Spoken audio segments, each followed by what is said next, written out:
Now, the next topic on this list is globalization, and we talk a lot about globalization, but clearly we need to explain a little bit more what globalization is about. And this is quite an important definition that's taken from your textbook. Globalization is a set of processes which lead to the creation of a world as a single entity, relatively undivided by national borders and other types of boundaries, such as cultural, economic, and temporal boundaries. Now, globalization from this perspective is all about the facilitation of economic activity. So that's what it's all about, an international economic activity.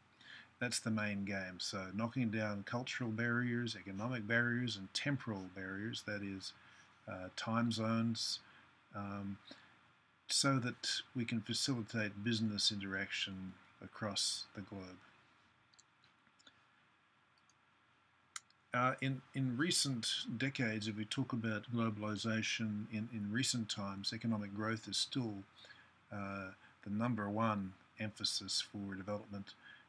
Free market basically means that the market freedom is actually takes precedent over um, anything from human rights to cultural sensitivities, to the interests of small communities, big communities, and whole nations. So, and the idea is that there's an emphasis on promoting economic growth, and to a greater and greater extent now, especially with the carbon tax that's coming into Australia. This is one example where more and more of the favourable and social environmental outcomes are actually taken into consideration. Um, so if we look at some of the strategies that have been used to facilitate economic growth, and here's this word growth again, and also to hasten development. And this is also a very important word. We're trying to hasten development for some reason, and nobody really is sure why we're in such a hurry to use up all the resources on the earth. But the idea is to liberalize markets so it's easier and easier to do business, to deregulate, to remove a lot of the protections for society and environment and health, to promote exporting resources from one place to another, and that usually means exporting resources from poorer countries to richer countries, and also privatization of resources that were once community or public resources, and then to rely on the private sector for economic growth. So these are very important and in fact neo-liberal initiatives to, again, to facilitate business growth and that particular viewpoint of development. Now, globalization, the sum total of effect of globalization is that global markets are changing on a daily basis, and we've got an increased interdependence globally. So our local communities become less and less insulated from the problems of the global system. So, for example, the most recent, the GFC, the global financial crisis, it actually, something that happened in Wall Street, which is 10,000 kilometres away, actually had a very big impact on our life in Australia and other countries, a long way from that centre, which basically emphasises this idea there's a really strong global interdependence. And globalisation is about internationalising everything, so production, consumption, and trade patterns.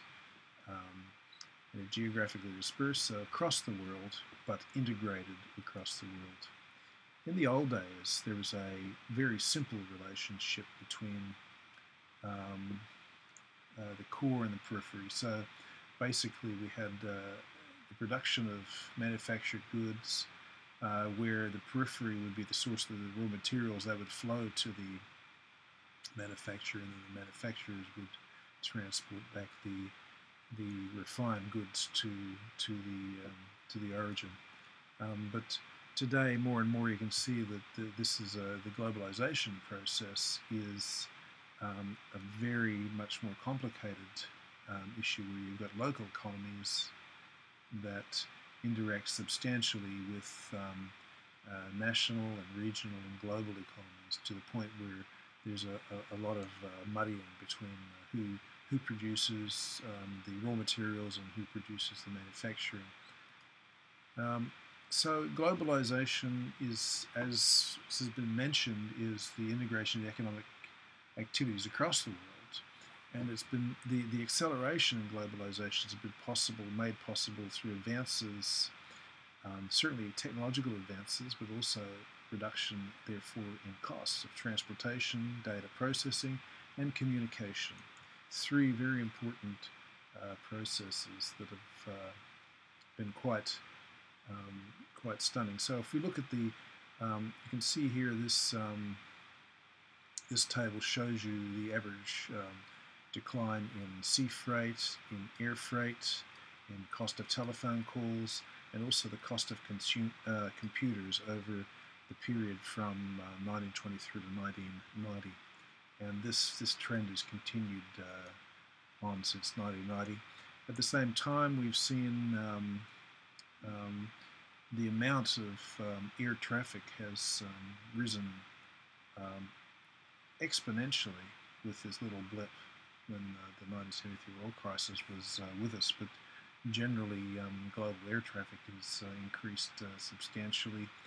Global communications, again, the exponential growth of the internet. So number of internet hosts around the world has grown substantially from the 80s, where it was virtually nil, right through to the year 2000 and beyond, where it's just climbed substantially. But it's very interesting to see the global communications channels. You can see that the global communications channels have concentrated mainly on the wealthier part of the world, that is communications between USA and Europe. But you can see here that this communication here between Asia and the US is increasing substantially, and over the next century we'll probably see this outstrip communications between the US and Europe. So it gives you an idea where the wealth in the global wealth occurs. If we're looking at habits, you can see here that across all, this is quite a nice little diagram showing increases in people watching television. So there's been a dramatic increase in all countries studied. You can see East Asia here has had the most dramatic rise, so that would be basically China and Japan. Had a very rapid increase over that 10-year period.